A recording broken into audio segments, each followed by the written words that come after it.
万王之王，所以我们用这首诗歌来赞美他，来求救我来。万王之王，万主之主，荣耀，哈利路亚！万王之王，万主之主，荣耀，哈利路亚！耶稣平安的王，荣耀，哈利路亚！耶稣平安的王，荣耀，哈利路亚！万王之王，万主之主，荣耀，哈利路亚！万王之王，万主之主，荣耀，哈利耶稣，耶稣平安的王，荣耀，哈利路亚！耶稣平安的王，荣耀，哈利万王，万王之王，万主之主，荣耀，哈利路亚！万王之王，万主之主，荣耀，哈利路亚！耶稣平安的王，荣耀，哈利路亚！耶稣平安的王，荣耀，哈利路亚！万王之王，万主之主，荣耀，哈利路亚！万王之王，万主之主，荣耀，哈利路亚！耶稣平安的王，荣耀，哈利路亚！耶稣平安的王，荣耀，哈利路亚！耶稣平安的王，荣耀，哈利路亚！耶稣平安的王，荣耀，哈利路亚！感谢我们的主，他是平安的，他是万有的主，所以我们要来敬拜，我们要感恩，献上我们的赞美。我们一起用这个诗篇一起来宣告：当称谢进入他的门，当赞美进入他的院，当感谢他，称颂他的名，因为耶和华本为善，他的慈爱存到永远，他的信实直到万代。耶和华，我们承认自己的罪恶和我们列祖的罪孽，因我们得罪了你。我们的神是信实的，是慈爱的，他是万有的，所有都在他的权下，所以我们都可以来到主的面前，我们来赞美，我们来敬拜他。我们承认我们有一些的软弱亏欠，求主来帮助我们，来胜过一些的软弱。我们一起开口同声来赞美，来祷告，来寻求他，开口来祷告。哈利路亚！主，我们感谢赞美你，你是信实的主，你必照你的应许成就。你是我们的神，你掌管万有，你将一切美好的事物赏赐给敬畏你的。所以我们要开口来赞美祷告，因为你是那后世百物，用你的慈爱守护着你的子民，我们能够在这样的一个困境当中来寻求你，你的恩典慈爱，求够我们使用，给你来赐福。满有慈爱，又是信实公义的主。我们看到这段经文告诉我们，你有好多的属性。先是慈爱，因为你的爱让我们原本要面对公义的刑罚，但是因为你的爱让我们能够被救赎，我们能够坦然无惧来到主你施恩的宝座面前，敞开我们自己，因为你明白我们，所以帮助我们能够在软弱当中靠主，能够胜过这些软弱，也能够坦然无惧在你施恩宝座面前。当我们寻求张口，你必应许充满。愿你赐福以下时间祷告，靠耶稣基督得胜的名求，阿们。弟兄姐妹，请坐。我们也继续为了我们的国家、城市来祷告，一起用主的话来宣告说：主啊，你所造的万民都要来敬拜你，他们也要荣耀你的名，因你为大，且行奇妙的事，唯独你是神。我们开口来祷告，让我们的执政掌权知道，耶和华上帝是独一的真神，不是靠这些人所造的偶像。让这些有权柄的按照上帝的心意治理这个国家。虽然面对一些的对岸的威胁、病菌的这样的一个威胁，但恳求主帮助我们，因为我们看到中国一天到晚就军机骚扰，昨天的军机还挂实弹这样哦。那我们看到，虽然有外在的这些的攻击或是威胁，但是如果我们能够全心倚靠主，我们执政掌权能够倚靠主，神就伸出他慈爱的手来护卫着我们，也能够脱离这个疫情严重的世代。我们开口来祷告，我们为执政掌权的，我们为这块土地的百姓，我们来祝福，让这块土地成为喜乐之地，这民成为有盼望的百姓。我们开口来祷告。哈利路亚，主，感谢你今天我们为我们的台湾来祷告，主，求你赐下合一，主，在台湾所有执政掌权的元首，还有官员的上面，主，求你用和平来代替分裂，主啊，在台湾多元文化的当中，求你帮助我们仍然是向着同一个方向，求主耶稣你改变台湾的属灵环境，来捆绑分化族群的黑暗权势，主，你是台湾的主，我们是你的百姓，求圣灵你来感动百姓都要行在这里当中，我们谢谢你，这是荣耀的主，你是掌权的主啊，我们谢谢你，祷告奉主的名，赐福在台湾这块土地。主，我们要宣告你是台湾的主，你是每一位台湾子民的主，你愿意台湾每一位百姓得救，不愿意有一人沉沦。所以让你的圣名在台湾这块土地大大的被这些子民所听见，透过你的教会来宣扬。主啊，你也自己来施恩掌权，让执政掌权知道权柄、能力、智慧都是从你而来。当我们在推动防疫的措施的时候，让这一些主管的官员有智慧来推动这些防疫措施，让我们免于疫情的威胁。主，我们也奉你名来祝福，让在推动3倍券，让经济能够复苏这些的政策，主啊，除去一切的这些的抱怨或者是攻击，你让这些的政策能够让百姓蒙其利，让土地能够成为喜乐之地。主，谢谢你，让我们在整个国家，无论是执政或是在野，都能够同心合意，让我们能够避免这些外患，还有在内忧当中，求你给执政掌权的有智慧，让这块土地成为敬拜赞美主的这块土地。愿你来垂听我们的祷告，靠耶稣基督得胜的名求 ，Amen。我们也要为了我们的需要还有就是身心灵的帮助医治，我们用主的话一起来宣告说：主耶和华说，我必亲自做我羊的牧人，使他们得以躺卧。世上的我必寻找，被逐的我必领回，受伤的我必缠裹，有病的我必医治。只是肥的壮的我必除灭，也要秉公牧养他们。我们在各方面身心灵如果接触对了，我们所接收的思想、情感、意志就有属神正面的思想。如果错误，可能就会影响到我们魂的部分，直接就影响到我们身体的健康。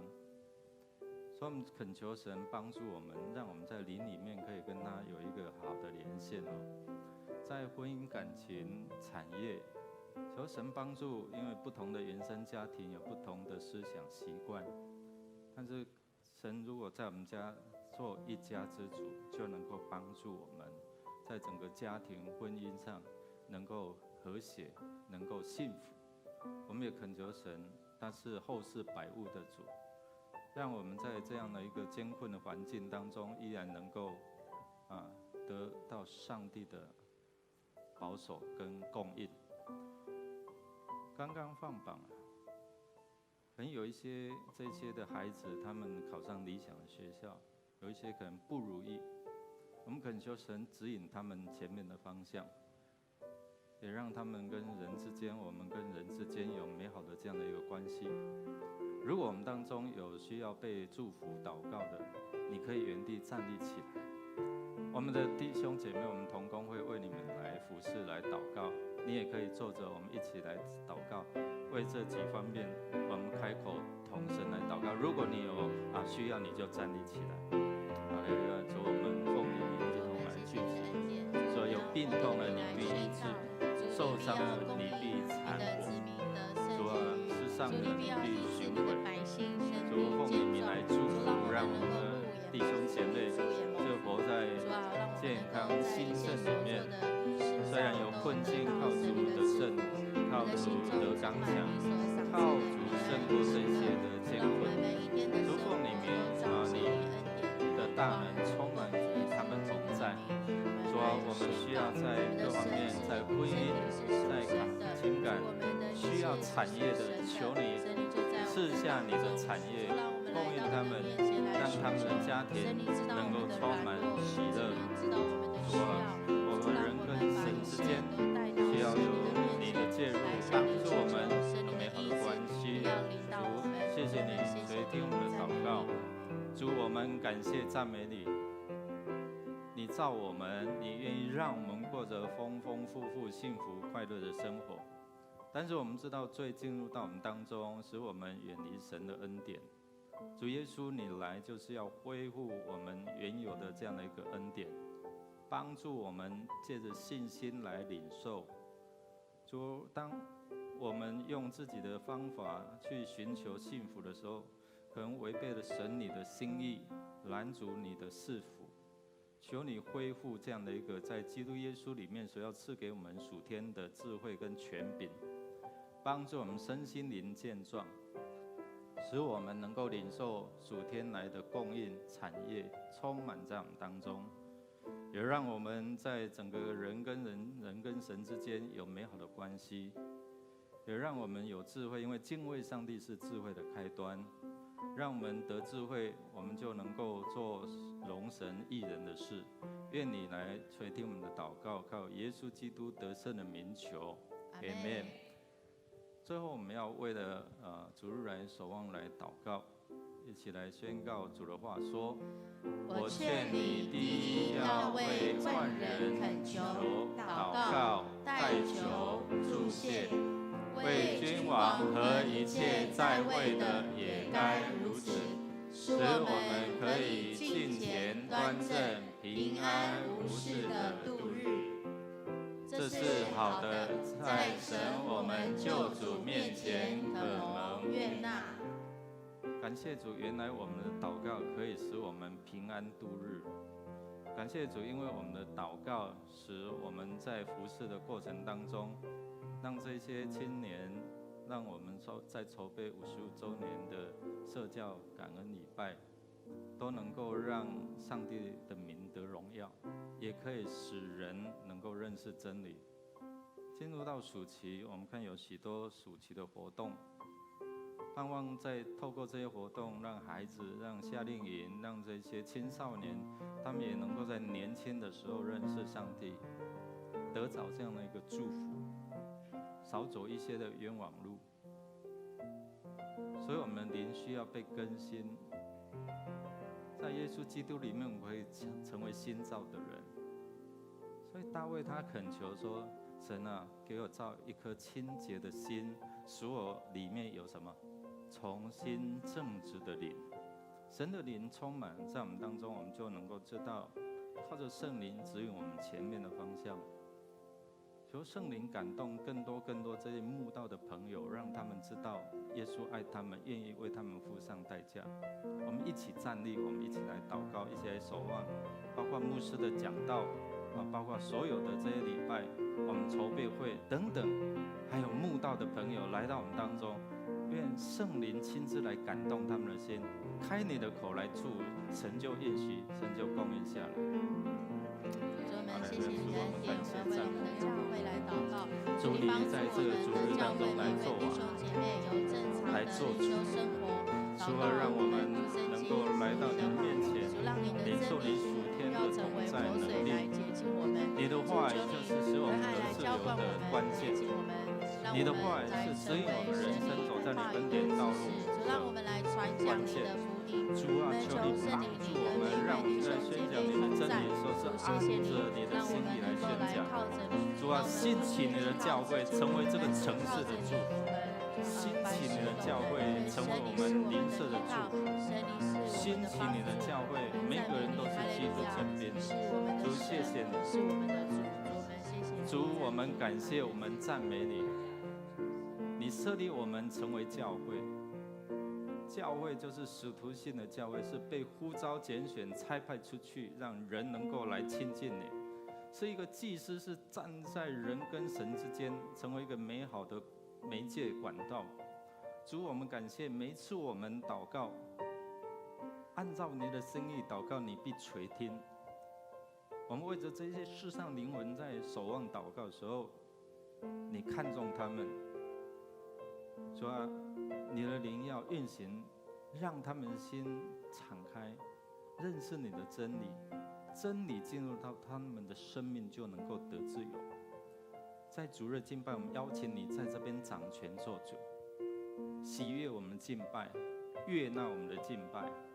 我们要用主祷文一起来祷告说：我们在天上的父，愿人都尊你的名为圣。愿你的国降临，愿你的旨意行在地上，如同行在天上。我们日用的饮食，今日赐给我们，免我们的债，如同我们免了人的债，不叫我们遇见试探，救我们脱离凶恶。因为国度、权柄、荣耀，全是你的，直到永远。Amen。你们和我当称耶和华为大，一同高举他的名。各位弟兄姐妹，让我们一同来到上帝的宝座前，一起全心的赞美我们的主。全心感谢，全心赞美主你的约，全心颂赞献上为祭，是最纯的果子。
一人同力欢呼声永不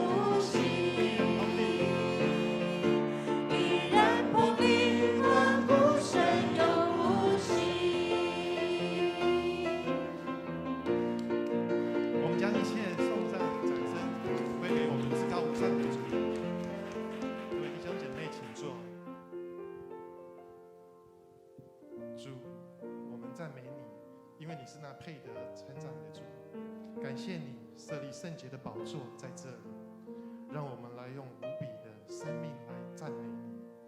我们的灵要安静在你的面前，我们定义要见你的面。前姊妹唱弟兄来祷告。我的灵安静在你面前，神知道你就在这里。我的灵降服在你面前，知道你是我的神，让我得见你的容颜，彰显你心意，使我看见。我要在这里见到你，定义要见你的荣耀，让我得见你的容颜，回应你心里，使你相连。我要在这里敬拜你，定义要见你的荣耀。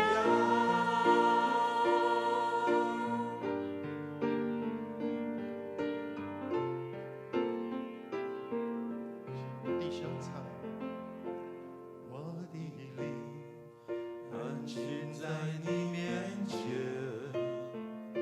神知道你就在这里。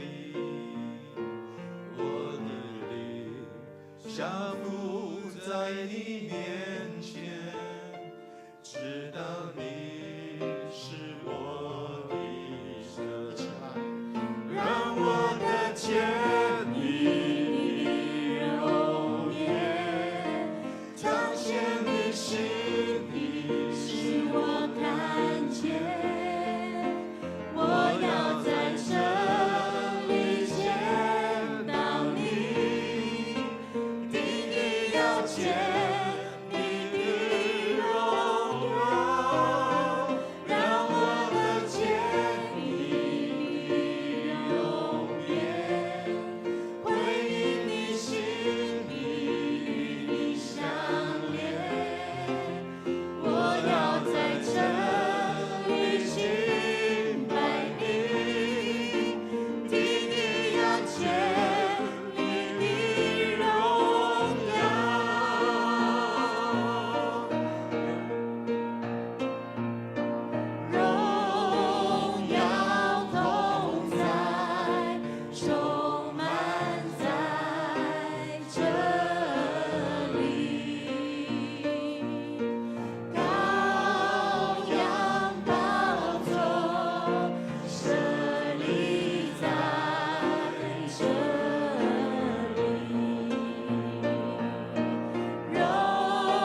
心在你面前，神知道你就在这里。主啊，我们每一天都需要你，我们一生一世都要来寻求你，并且要更爱你。愿主你的灵如甘霖滋润我们的心，愿你的话语带领我们过得善的生活。我们这样的祷告与呼求，会将荣耀献给我们至高的主。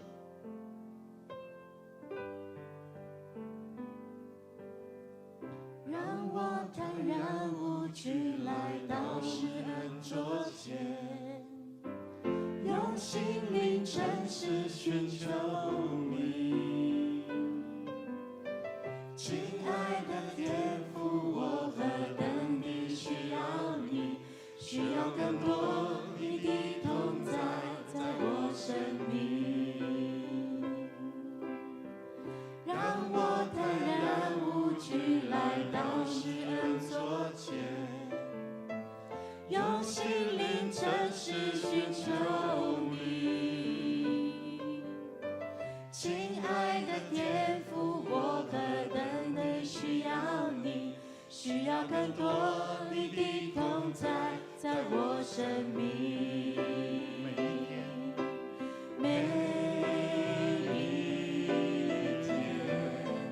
我需要你，你话语如甘霖。每时刻，我需要你，生命如雨降临。每一天，我需要你，你话语如甘霖。每时刻，我需要你，生命如雨降临。这是我的祷告。这是我的祷告，愿我生命单单归荣耀给你，耶稣。这是我的呼求，每天都更爱你，永不失去记住爱你的心。每一天，我需要你，你话语如甘霖。每时刻，我需要你，生命如雨降临。这是我的祷告。这是我的祷告，愿我生命单单归荣耀给你，耶稣。这是我的呼求，每天都更爱你，永不失去记住爱你的心。这是我的呼求。这是我的呼求，每天都更爱你，永不失去记住爱你的心。主，我们每一天都需要你，需要你的同在，特别在这患难的世代，瘟疫流行、天灾地变的时代，我们更需要你，需要你保护，需要你供应，需要你带领。你的话语就成为我们脚前的灯，路上的光。你的话语一开启，就使愚笨的人能够有聪明、有智慧。我们需要你，需要你在我们家庭做主，需要你在我们职场当中帮助我们，靠着你加给我们力量，我们凡事都能。我们需要你，需要在敬拜当中能够向我们显明你的心意，你自己在这边掌权悦纳我们对你的敬拜，赐下给我们有一颗寻求渴慕的心，如入切慕溪水。当我们大大张口，你必大大充满我们的灵，让我们认识你是主，你是唯一的真神。我们这样祈求、感谢、祷告，都是靠主耶稣基督得胜的名求。Amen。弟兄姐妹，大家平安。我们先来介绍第一次在我们当中一同敬拜的弟兄姐妹。我们来欢迎洪玉仪姐妹在我们当中，请你站立，我们来欢迎你，请你站立起来啊！来，我们来欢迎啊！愿上帝赐福，是一位慕道的朋友啊！愿上帝赐福，我们小礼物要赠送给你。好，请坐，请坐。好，不知道还有没有其他的弟兄姐妹在我们当中？好，如果没有，我们要来看周报的消息。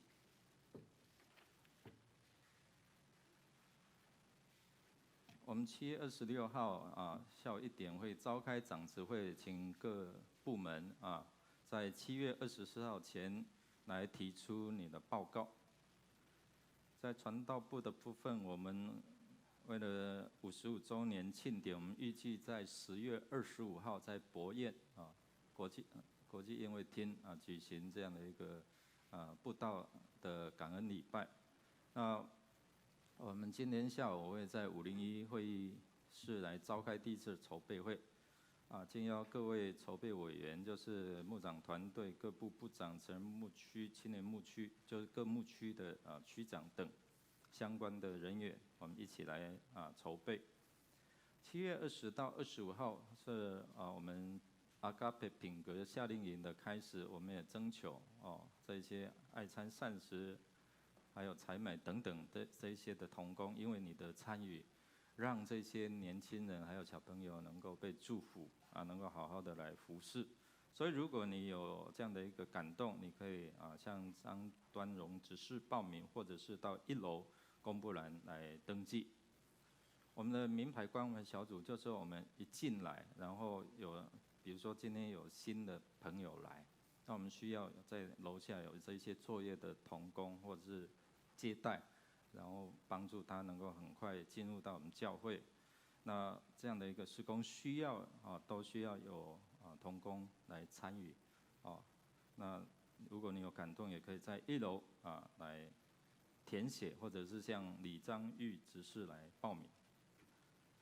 我们7月17、18在早上8点半到下午的5点半举行品格夏令营同工训练那19号是差遣礼拜，那他们当天就会入住我们看到现在我们坐的这个椅子非常的重，所以他们那天一进驻，整个都要清空哇，非常的重而且每一年班都会大概都会有一些的损耗，然后我们希望真的是让我们有智慧，怎么样运用我们的空间怎么样规划。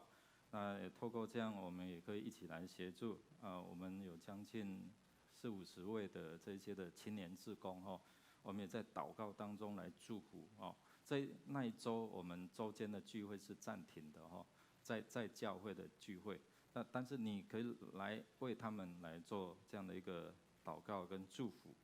那我们的生日助学金108学年度第2学期的生日助学金已经开始申请了如果符合这样的一个条件可以申请向语文干事来申请到9月20号截止。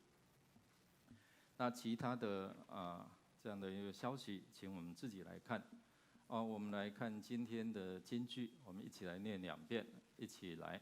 约在半夜，保罗和西拉祷告，唱诗赞美神，众囚犯也侧耳听。忽然地大震动，甚至监牢的地基都摇动了，监门立刻全开，众囚犯的锁链也都松开了。使徒行传16章25到26节再一次，约在半夜，保罗和希拉祷告，唱诗赞美神，众囚犯也侧耳而听。忽然地大震动，甚至监牢的地基都摇动了，监门立刻全开，众囚犯的锁链也都松开了。使徒行传16章25到26节，我们预备心来奉献。奉献是基督徒感恩的表现，出于甘心乐意。我们当中如果今天我们有第一次来不明白奉献意义的，你不用勉强，你可以用祷告来表达你的感恩。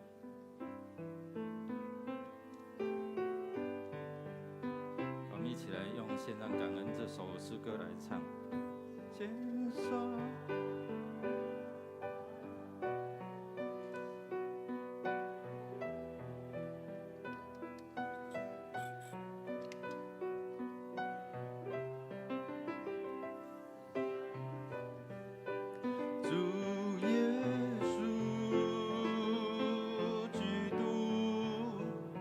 献上感恩的心归给至神全能神，因他赐下独生子主耶稣基督，一起站立。如今软弱者已得刚强，贫穷者已成富足，都因为主已成就了大事。如今软弱者已得刚强，贫穷者已成富足，都因为主已成就了大事。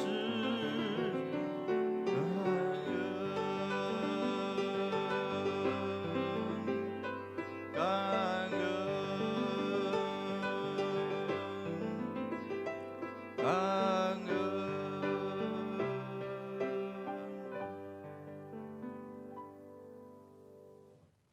亲爱的神，主耶稣，我们满心的感谢赞美你，感谢能够让我们能够在假日的时候能来到殿中，一起来聆听你的话语，一起来敬拜赞美你。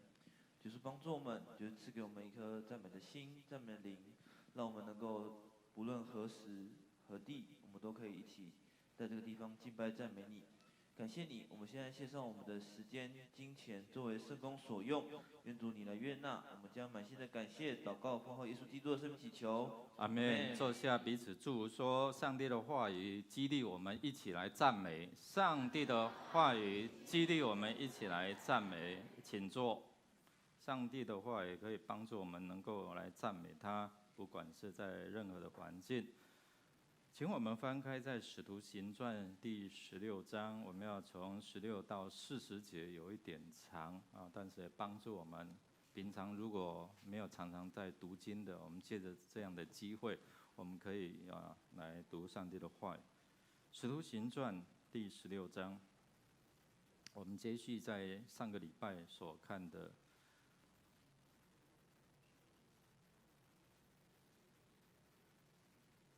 使徒行传第16章，我们要从16节。我们的新朋友有圣经我们看一下左右邻舍有没有圣经，我们可以跟他分享。好，如果翻到了，我们要一起来读上帝的话语。16章16节，一起来。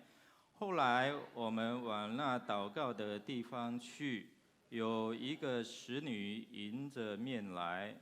他被污鬼所附，用法术叫他主人们大得财力。他跟随保罗和我们，喊着说：这些人是至高神的仆人，对你们传说救人的道。他一连多日这样喊叫，保罗就心中厌烦，转身对那鬼说：“我奉耶稣基督的名，吩咐你从他身上出来。”那鬼当时就出来了，使你的主人们见得力的指望没有了，便揪住保罗和希拉，拉他们到市上去见首领，又带到官长面前说：“这些人原是犹太人，竟骚扰我们的城，传我们罗马人所不可受、不可行的规矩。”众人就一同起来攻击他们。官长吩咐剥了他们的衣裳，用棍打，打了许多棍，便将他们下在监里，嘱咐禁足严谨看守。禁足领了这样的命，就把他们下在内监里，羊角上了木狗。约在半夜，保罗和希拉祷告，唱诗赞美神，众囚犯也侧耳听。忽然地大震动，甚至监牢的地基都摇动了，监门立刻全开，众囚犯的锁链也都松开了。禁足一醒，看见监门全开，以为囚犯已经逃走，就拔刀要自杀。保罗大声呼叫说：“不要伤害自己，我们都在这里。”禁足叫人拿灯来，就跳进去，战战兢兢地伏在保罗、希拉面前，又领他们出来说：“二位先生，我当怎样行才可以得救？”他们说：“当信主耶稣，你和你一家都必得救。”他们就把主的道讲给他和他全家的人听。当夜就在那时候，禁足把他们带去，洗他们的伤，他们和属乎他的人立时都受了洗。于是禁足领他们上自己家里去，给他们摆上饭。他和全家因为信了神，都很喜乐。到了天亮，官长打发差役来说：“释放那2个人吧。”就把这话告诉保罗说：“官长打发人来叫释放你们，如今可以出监，平平安安的去吧。”保罗却说：“我们是罗马人，并没有定罪。”他们就在众人面前打了我们，又把我们下在监里。现在要私下撵我们出去吗？这是不行的，叫他们自己领来。差役把这话回禀官长，官长听见他们是罗马人，就害怕了，于是来劝他们，领他们出来，就请他们离开那城。2人出了监，往吕底亚家里去，见了弟兄们，劝慰他们一番，就走了。愿主的话语来帮助我们，能够明白在这样的一个世代，困难重重的世代，上帝的话语借着牧师来分享，也能够帮助我们能够面对你身心灵的困境，或是人生的一些困境。我们一起来祷告。主，谢谢你，因为你的话语能够开启我们心窍，帮助我们明白你的圣灵运行充满，让我们能够知晓你的心意，也能够按照神的安排，你愿意让我们过得丰富的生活的路径来行走。愿我们在这边领受你的赐福，能够成为蒙福，也能够成为祝福别人的管道。祷告靠耶稣基督得胜的名求 ，Amen。弟兄姐妹，大家平安。我们知道面对人生的这样的一个处境不是都是很顺遂人生不如意的事情十之有怎样8、9。那我们看到在汉光演习的预演的过程当中，我们都知道看有新闻有3位的战士，他们因为在大浪的翻覆当中已经有2位已经去世了那另外1位是台湾的勇士他叫阿马勒。阿马勒这位中士这位士官，他有4个孩子那他是一位基督徒其实他们的这些首长乡民都一直在为他来祷告虽然有一些进步，但是还是要盼望大家为这位主内的弟兄来祷告面对可能一个突然来的大浪，让这些本来是海军陆战队骁勇的战士措手不及那其中有2位已经离开人世，他们就喊着说什么先救这些女的同工同仁。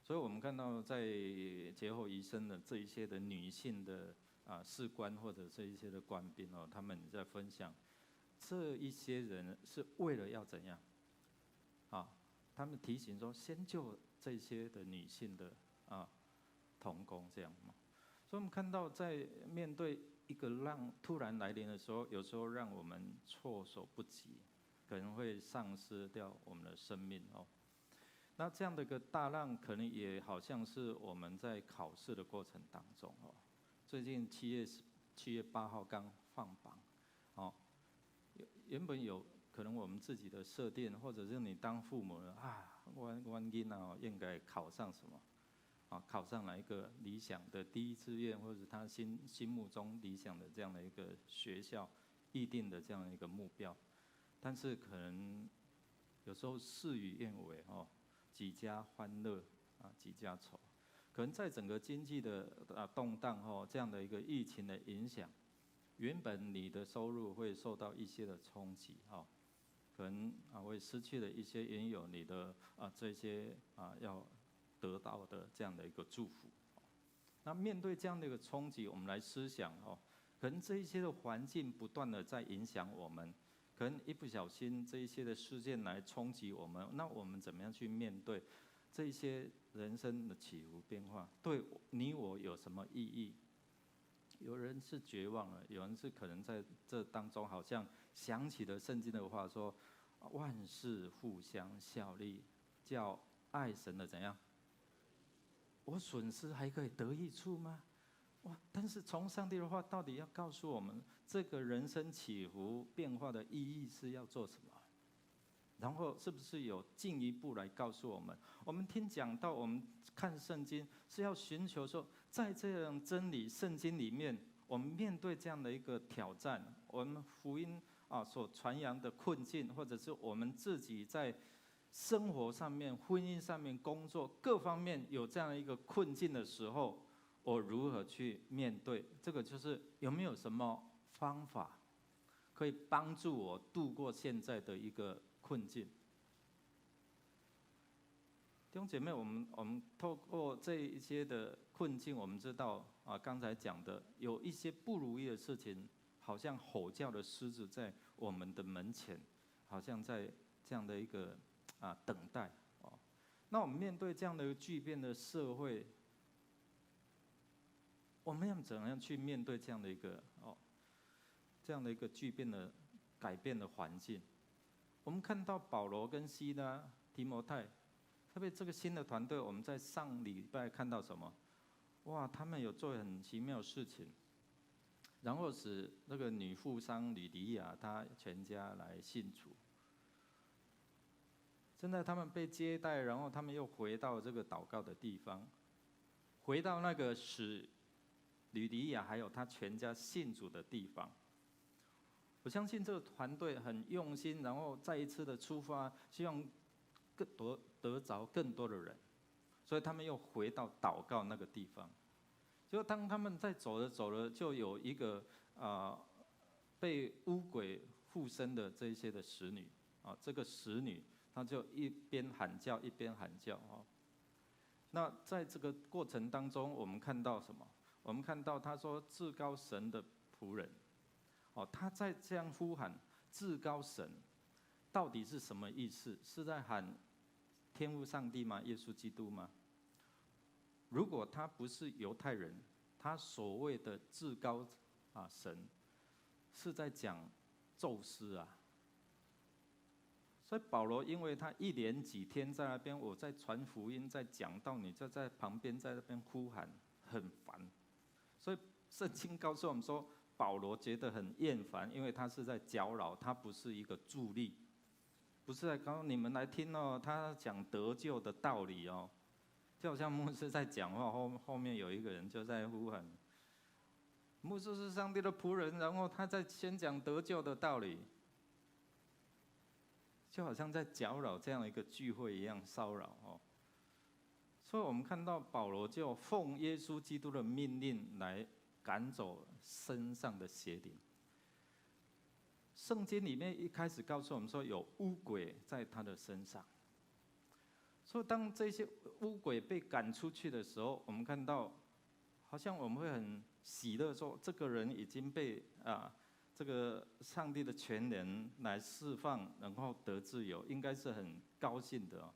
但是我们不知道背后却是有一些的这样的一个事件，就是阻断人的财路啊。如果你阻断人的财路，那背后的主人一定会有反击啊。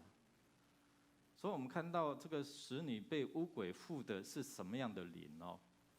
其实污鬼它原来希腊文做的是巨蟒的灵哦，就是大蛇。其实我们就知道后面背后的势力是什么？是魔鬼，是撒旦哦，称为古蛇，就是蛇，就是在创世纪开始就代表什么？撒旦。所以另外有一个意思就是占卜啊，所以透过这样的占卜，能够使人能够得财力。所以这些背后的主人们，他就靠着这些，我们看邪灵也公料也准，你知道不？他也可以报人财路，但是最终他后面就是要掌控你的生命，不是让你得自由。所以我们要很小心，就是当我们去参与在这些的占卜算命的过程当中，你的灵在开放主权，然后跟这些灵界的这些势力在连结。你可能就有机会透过这样的一个管道，让他来掌控你，来影响你。所以我们每一次在做这一些的祷告服事的时候，我们都会从这些你所接触的这一些的管道势力，到底是属正派的，或者是在圣灵方面，或者是邪灵的方面。所以我们看到这个使女，她是被这一些的所谓占卜，或者是背后这个蛇的灵所控制。有时候这些黑暗的权势会借着一些的运动，听好哦，借着这些的运动来进入到人的当中，你去参与了，你接触了，牧师我只是运动而已，我又没有做什么。比如说瑜伽，不是咏瑜伽，是瑜伽这个运动，我们觉得好像没有啊，我这个只是在做这样的运动啊。其实背后是有一些蛇的灵在掌控，特别练到最高级的，它会附着在这样的一个脊椎里面，这里哈。所以我们要很小心，真的是在接触的，有时候一些的宗教会利用一些的运动、一些的活动来好像装饰。牧师讲的刚才那些的是有一些服饰，很多服饰的例子哈。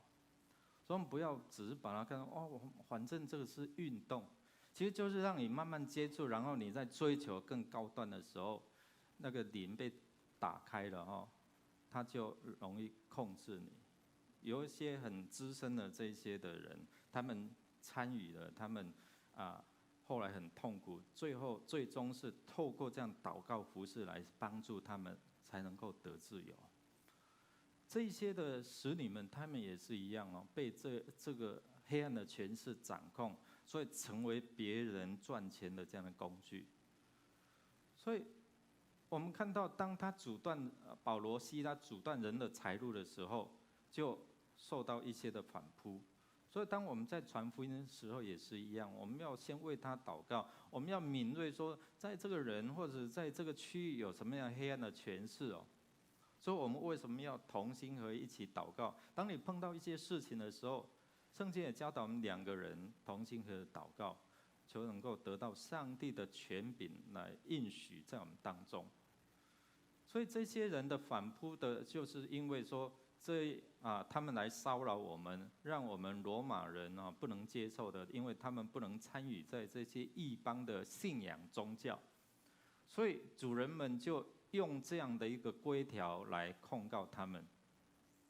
所以我们看到在这里我们今天的主题叫爱赞美，就是当我们赞美的时候，是不是使人能够知道得救之道？就好像那个使女在呼喊说，这些人他们所传讲的是上帝要使人得救的道理。这样的道理是不是可以让人能够接受？第二个，我们看到行神迹。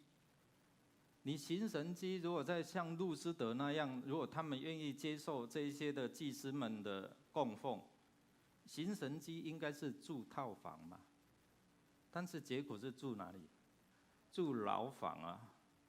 哇，我们看到他们不只是被严加看管，他们又被怎么样？棍棒打了好多哦，真的很凄惨。所以有时候这样听到这样，弟兄姐妹，你愿意再传福音吗？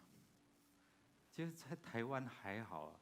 如果在其他的地方，特别是回教的这些的穆斯林国家，或者是有一些可能他严禁基督信仰的传播的时候，要很小心哦，可能会被这样的一个骚扰，或者是有这样的一个迫害。我们看到保罗跟西拉他们就被监管，然后怎样关在内监呢？可能他们听到这些人有一些的异能，好吧，我就把你关在内监。好像彼得他们行了异能，他有什么逃狱的经验，对不对？彼得有逃狱的经验，所以我们看官长们也都把他们关在那个比较内监里面哦。这2个人又怎样？哇，行这样的异能，竟然能够对付这些邪灵呢？所以不严加看管不行，所以把他们关在内监，并且上了什么木狗，就让他们的手脚都被怎样锁链木狗辖制住，所以插翅也难飞了。所以我们看到有时候，当我们陷入在那种困境的里面，我们外在不自由，内在可以得自由嘛？有一个故事就有一个小女孩，她在她的爸爸旁边，就在这样跟她乱了，就爸爸人生真的充满了很多这些困难困境快活不下去了，这样很难。她爸爸就带她到厨房，然后用3个东西来跟她讲，一个是红萝卜，一个是鸡蛋，一个是咖啡粉。同时，他把这3样东西放进锅里煮就水煮然后红萝卜本来是刚硬的，但是放进水里面煮完之后怎样？软了，对不对？那另外鸡蛋呢？它脆不脆弱？它掉下去就破了，对不对？但是当它怎样进入到水煮完之后怎样？变硬了。另外咖啡粉呢？它本来是粉状的，它进入到水，它可以融合，成为一个美味。如果喜欢咖啡的人他会觉得咖啡很好，但是咖啡跟我的关系不是很好呀。所以爸爸就透过这样的一个东西来告诉他，有时候当我们好像红萝卜这样的一个刚强，但是碰到一些困难的时候，好像经过这些水煮，碰到这些水深火热困难的时候，你软弱下来了，你软弱无力。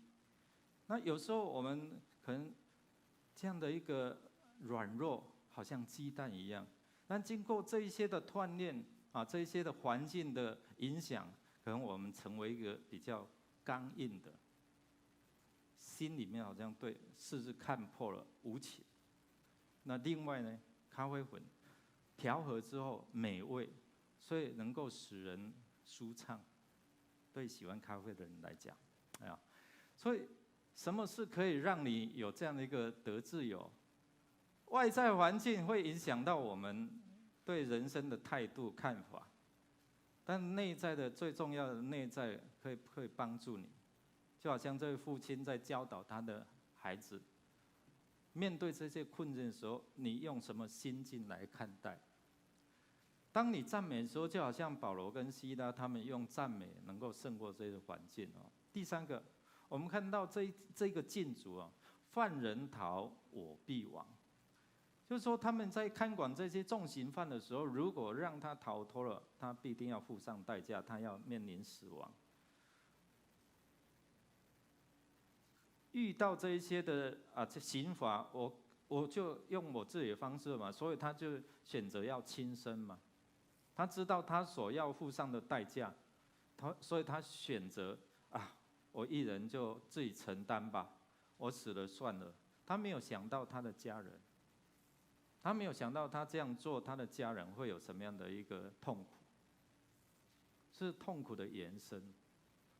所以保罗在那当下，他说不要伤害自己，我们都在这里。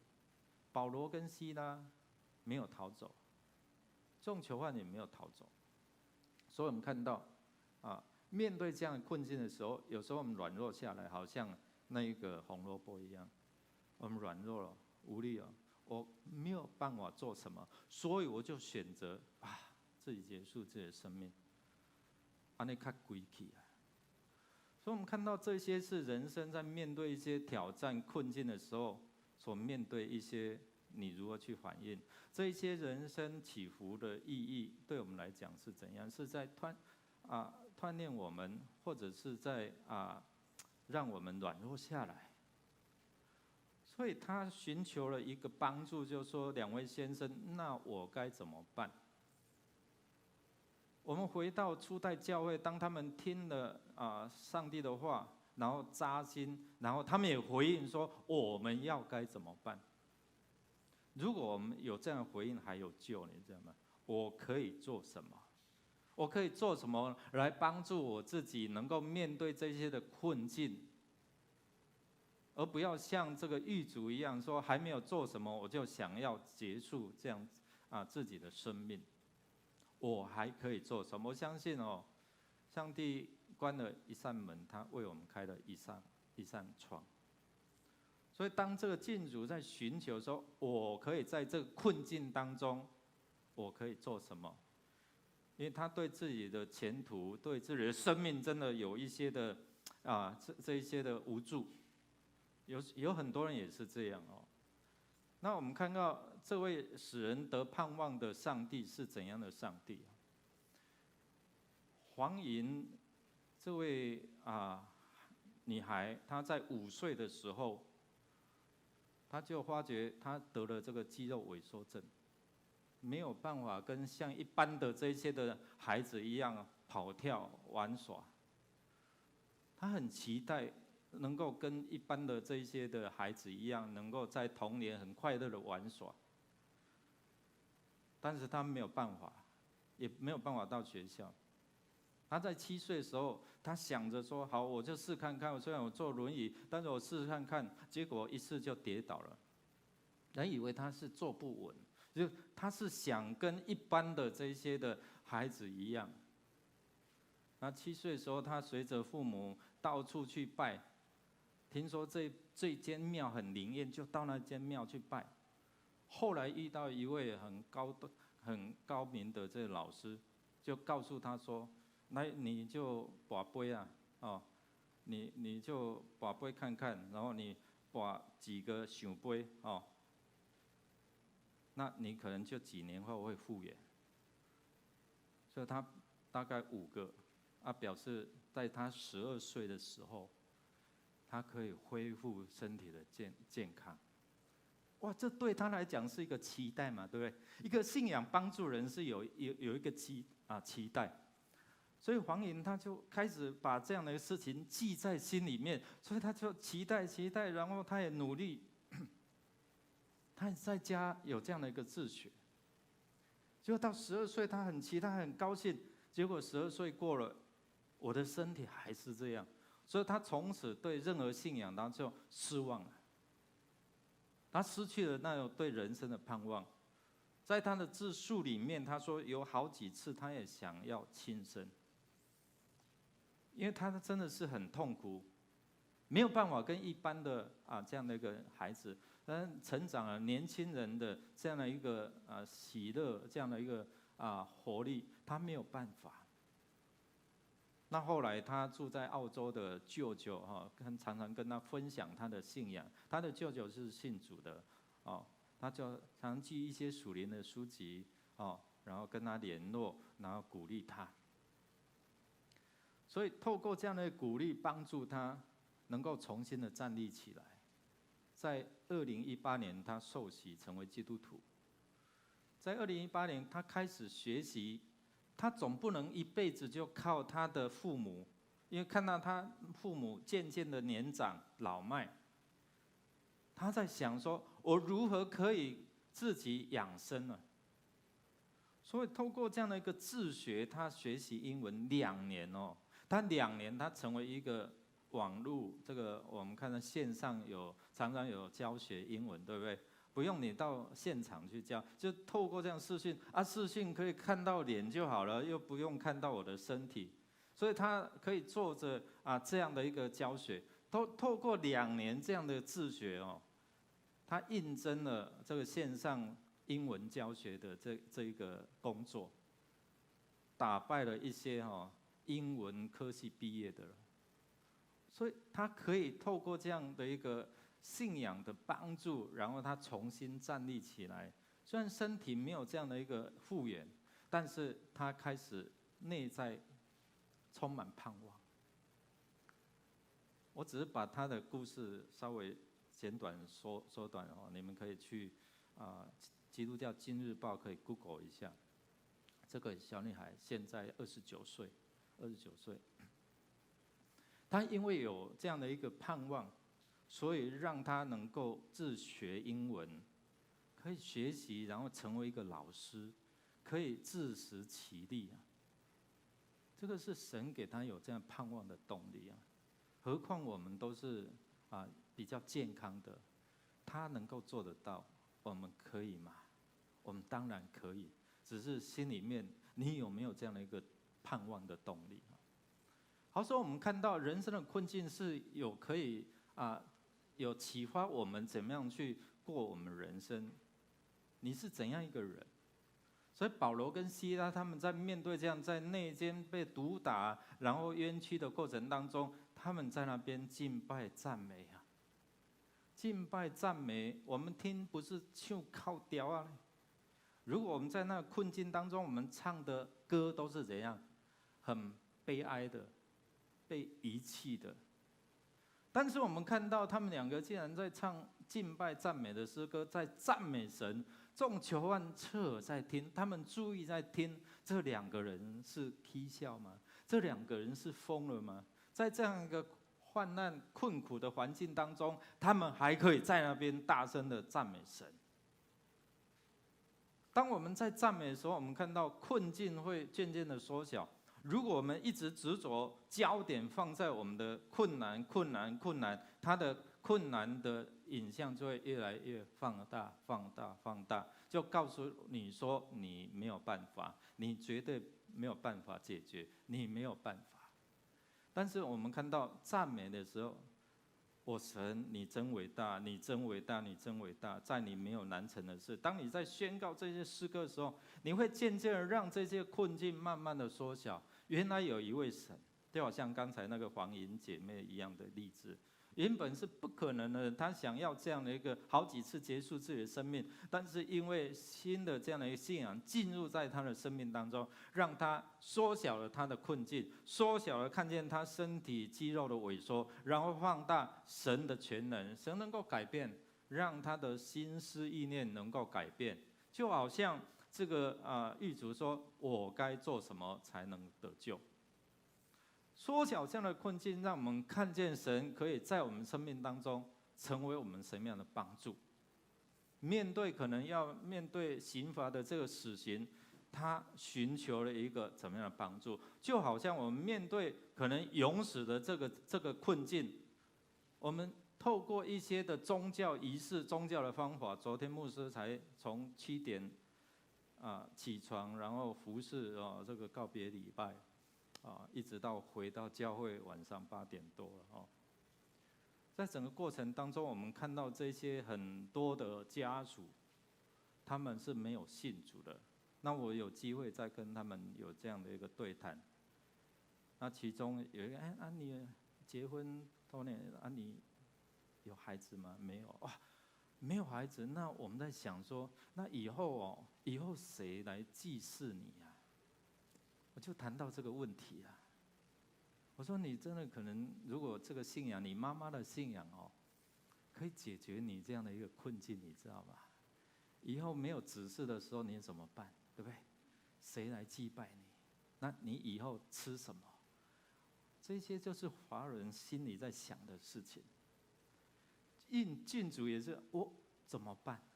我该寻求怎样的方法，才能够解决我所面对这些的困境？所以当赞美的时候，我们看到让整个环境的困境被缩小，让神的这样的一个被放大神的伟大。所以爱赞美，透过赞美的时候，让人的心被敞开，看见你自己需要什么，我可以从哪里得着这样的一个帮助。神都给我们有不一样的恩赐，你知道吗？至少你可以开口嘛，你可以祷告吧，你可以寻求他。所以我们看到透过这些的属灵恩赐，保罗、希拉还有彼得，他们在他们生命当中，他们如何去经历在那边很患难困苦的过程当中，甚至彼得都要被杀了，准备要被杀了，但是上教会为他祷告。保罗他们在敬拜、在赞美当中，我们看到这一些的监狱门这个手链脚上的木狗都被撑开了，都被释放了。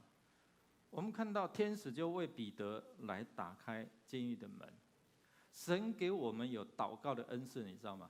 祷告可以改变，祷告可以让那一些绝境的能够有一条出路。祷告使人的心能够柔软，所以我相信你的祷告，神都有在垂听。只是上帝有上帝的时候，或者是你有没有针对这样的一个祷告，有没有切中这样一个神的心意？弟兄姐妹，神透过这些的恩赐，是要帮助我们看见神奇妙的作为。保罗跟希拉，保罗他奉主名来断开这一些的捆绑锁链，让那个使女重新可以得着自由，不再被受人控制。神今天也透过你我能够有这个祷告的权柄，你知道吗？不是只有牧师有这样能力祷告，每一个人都可以祷告。每次我在准备讲章的时候，我都会做一件事情，就是把诗歌打开。把诗歌打开，你知道吗？当诗歌在唱、在赞美的时候，我灵一起在赞美敬拜，就有一些的想法、一些的属神的这样的启示就进来，一些的方法就进来。当我们在想说55周年怎么筹备，面对可能1000人的以内左右的这样的一个礼拜或者是布道会，我们怎么样去筹划，就会有一些的想法开始进来。神也在你的面对困境的当中，也会提醒你，当你祷告跟他连线的时候，会有一些的方法、一些想法、态度会进入到你的灵里面。所以担子最重的时候要做什么？跟你的旁边说，就是要赞美。如果你一直在唱靠调就哀哼，你知道吗？你的担子会越来越重，越来越重。所以当你赞美，你知道以色列上帝的宝座是用以色列的赞美所设立的所以表示说，当你赞美的时候，神的宝座就在你当中。神的同在表示什么？有办法了，有助力了，有帮助了。最愚笨的人就是怎样？我们一起来念来。最愚笨的人就是埋怨的人。我们看到在什么？我们看到在那个过红海然后要往迦南地走，这一些百姓就在埋怨。埋怨，带我们来这边要让我们死在这边吗？带我来这边死在这是不？就开始埋怨，结果就什么？困难越大，蛇就来咬，对不对？来第二行来，他越埋怨就越埋在里面哈，他越不平就越陷在哪里？里面，哦，他越让那些困难把他压住，他就越透不过气来。你会把这些困难一直放大，一直放大，好像没有办法承受了，连神都没有办法了。所以这时候你就要做的一件事情就是什么？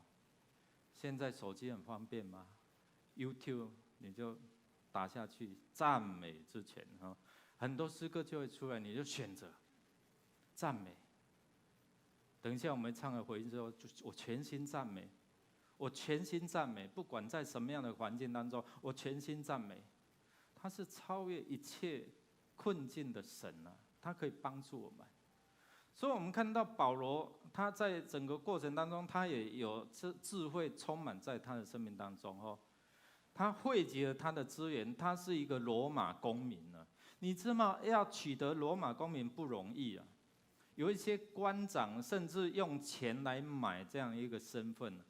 但是保罗他本身就是罗马公民，神给他有智慧怎么样运用，到最后，可能他知道了保罗是罗马公民，希拉是公民，所以官长啊吩咐对。把他们放出来，但是保罗说：“叫你来，官长自己来。我们罗马公民没有接受审判你私自刑罚，这是犯罪的。所以保罗他会应用他神给他有这样的一个权柄，避免以后我们看到官长们或者这些人来骚扰这一些的会友、这一些的信徒。”所以有时候神让我们看见怎么样这个机会来抓住，然后跟官场当他抗议的时候，神会透过这一些的资源的使用，能够改变他们的态度。过去常有很多机会跟这一些的公部门机关有合作，透过教会所办的这些福音的事工，让这些官长们看见说真的有神的同在。那些文化局的官员就告诉牧师说：“牧师，我真的有感应到上帝。”就在那个活动的这样的合作的过程当中，他们看见上帝。市长问我说：“你们有钱吗？”我当主席，我说有啊，我的老爸很有钱。他就哑口无言，你知道吗？新庄市长哦。后来真的神供应足够有余，还可以有分享出去。所以弟兄姐妹，我们看到神在你的生命当中给你有足够的资源。你是看见这困难，还是可以看见这些神在你身上的恩赐跟资源？你怎么样去使用？所以我们赞美敬拜的时候，神就开启我们的眼光，看见你还有什么，不是让你看见我都没有了。神在你的生命当中有没有什么？有吗？一定有。至少你身体不能动，你还有嘴巴，你可以赞美吧，你可以祷告，你可以祈求吧，你可以为别人祝福。最后一个关键，我们看到，当我们在做这些的福音事工的时候，最重要是要让人有这样的一个机会来认识到这位真神。在昨天的这样的一个告别礼拜，特别是完之后安放，到那个巴黎的大概山上这样啊，在1、2点那些托工在做这一些的木的预备施工的时候，他告诉商家说，那个时候都没有风了。那我们到大概4点多到，4点多那个太阳还是很强。那师母就在旁边说：“赶快祷告了，云住了，云住了，云住了。”我说：“你不要吵了。”但是心里其实祷告。后来真的有一片但是不是乌云是白云至少神在那时候，商家告诉我说什么？那本来头公说没有风，但是我站在那个木的上面哦，有神的风哦吹来，感谢主哦。当你寻求的时候，神会让整个环境去改变。这些的遗族，等一下第2场礼拜会来，他们感恩在心，他们看见教会，如同他妈妈所说，教会是有爱的地方。他们感受到弟兄姐妹昨天的参与，对这个家庭不是很熟，有一些某少部分的，但是因为弟兄姐妹这样的一个关心、祷告、祝福，礼拜4的安慰礼拜，还有周6告别礼拜，他们点滴在心里面，所以在谢词哀谢的时候，他们就分享，他们谢谢大家，他们感受到神的爱，所以我们相信为他们继续祷告，他们离救恩不远。所以关键的决定，这个信主，他们透过保罗说：“你和你一家信主啊，一人信主，要全家要得救。”只要信靠我们主耶稣，不但我们会得救，我们身边的亲人也会得救。阿们吗？不是只有你啊，神会透过你成为一个福音的种子。我相信这个妈妈昨天90岁这个黄素莎姐妹哦，她是一颗种子啊。透过这样，我相信她的儿女都看在这样的一个眼里，记在心里面。虽然有时候会受到外在的这一些的宗教仪式所捆锁，但是神会有他的机会来做改变。昨天我也运用这样的一个收文厅的这样的一个福音布道，所以让他们生命当中可以看见这位上帝是使人永生、使人可以得盼望、使人可以在困境当中走出来的神。所以帮助我们看见他是在耶稣基督里面可以给我们有新造的生命的神，就是要过去。所以把握住每一次的这样的机会来受洗归入主的名下。我常常提醒，因为最近也有在告诉我说，牧师某某人想受洗，但是他没有办法开口，那是不是可以用眼睛这样，或是点头？弟兄姐妹，我真的不鼓励要到这个时候，但是如果他有这样的心也可以，而是你可以自己站在这边，然后自己宣告：我愿意接受耶稣成为我生命的主，我愿意承认天父上帝是我的天父，我愿意让圣灵做我的保惠师。真的，我好几次是碰到在教病房，在那种真的很困难的环境，要问好几次，然后他才勉强的眼睛眨一下，点个头，好了，就算他有相信了。我们真的不要到这个时候，我们可以自己在这边大声的说：有，我愿意，我愿意邀请耶稣成为我生命的主。这个才是你在赞美当中可以成为你的助力的神，让我们的生命不是碰到困境，我就失足了，我就放弃了，我就绝望了，就好像这个禁主一样，他本来要放弃了，但是因为圣灵的感动，因为保罗跟西拉说：“休蛋了哦，等一下，我们还在这里，你不要自己亲身这样哦。”我们看到保罗他们还是回到监牢嘛，他们被梳洗了，然后吃饭完之后，他们回到监牢，然后才有官长回到监牢，把他们请出监牢这样的过程。但在整个困境当中，我们看到保罗、西拉因为赞美敬拜，让狱卒还有他的全家，还有谁得救？圣经告诉我们说谁？还有相关他所接触的人得救了。我们看到什么？一个人寻求神怎么样帮助他得救了？你看全家，还有呢，还有他的朋友，可能他的属下或者他的相关接触的人都信主了。感谢主，上帝要透过你，虽然你可能目前在困境当中，但神会让你成为一个赞美的人。当赞美敬拜的时候，神的能力就充满在我们当中。我们一起站立，我们用这首诗歌全心来赞美，让赞美帮助你脱离你目前所碰到的困境。保罗、西拉他们自己经历了，他们也帮助人经历了。狱卒经历了困境，也经历了这样的一个释放。那个使女在被捆锁当中，主的名使她得释放，是因为保罗、西拉他们拥有这样属灵的权柄。弟兄姐妹，你知道你有这样的一个祷告的权柄吗？不要让这个祷告权柄把它藏起来，或者不使用。你越使用，神给你有多的能力。我们一起用这首诗歌来赞美、来敬拜，进入到神的当中。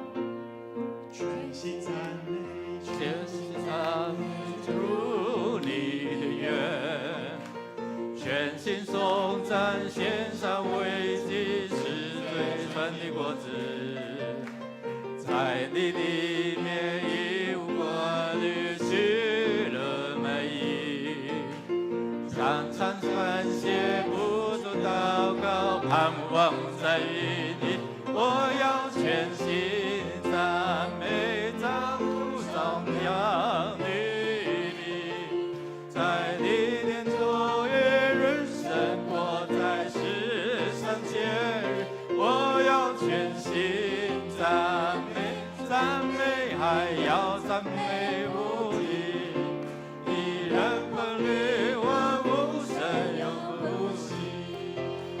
弟兄姐妹，我在想你在赞美的时候，我刚才坐在下面赞美的时候我看到台上带领的人，也有是笑脸的，也有是那个没有什么表情的我希望你们在赞美当中，就让神的灵运行，好吗？不要7点25分苦瓜脸，当然越喜乐，神的灵充满，你就会看到什么？我刚才有看到一些全心赞美，全心感谢，全心赞美，进入你的园，好不好？我们用不一样的喜乐心来看，喜乐就是最好的良药，好吗？把困境缩小，把神放大，好吧？心感谢，全心赞美，进入你的园，全心颂赞，献上为祭是最纯的果子，在你里面已无挂虑，喜乐满溢，常常感谢不住祷告，盼望在于你，我要全心赞美，跳舞颂扬你名，在你殿中月日胜过在世上节日，我要全心赞美，跳舞颂扬你名，在你殿中月日胜过在世，我要赞美，我要全心赞美，跳舞颂扬你名，在你殿中一日胜过在世上节日，我要全心赞美，赞美还要赞美不停，一人本律万物神永不息，我要全心赞美，跳舞颂扬你名，在你殿中一日胜过在世上节日，我要全心赞美，赞美还要赞美不停，一人本律万物神永不息，一人本律，一人本律万物神永不息，一人本律万物神永不息。给上帝一个掌声我们一起来祷告。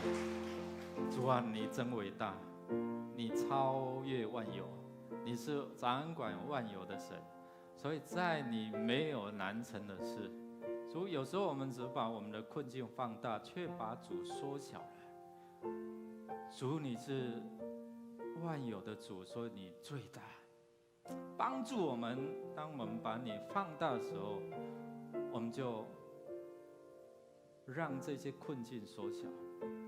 当我们赞美敬拜你的同在，就帮助我们有属灵的新眼光，看见我们如何能够突破，看见我们如何能够在困境当中走一条恩典的道路。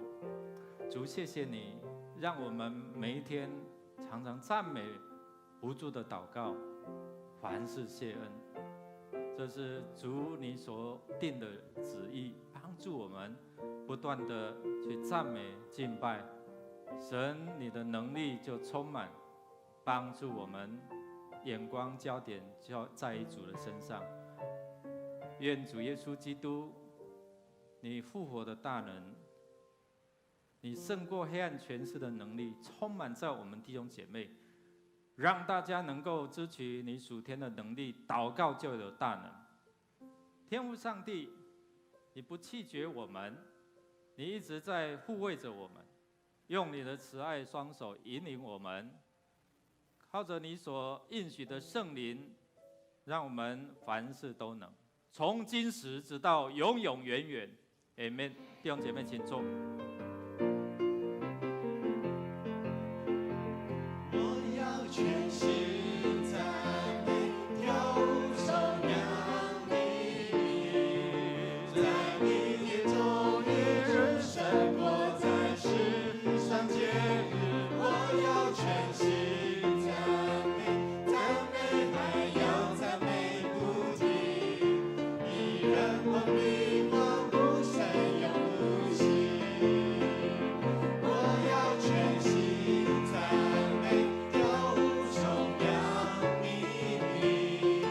在你眼中一日胜过在世上节日。我要全心赞美，跳舞还要赞美不停，一人捧你欢呼声永不息，一人捧你欢呼声永不息，一人捧你欢呼声永不息。弟兄姐妹，我们的敬拜就到这边啊，愿上帝赐福。这个礼拜回去的功课就是爱赞美啊，你就时时赞美，神的大能就充满在你们当中，彼此来请安。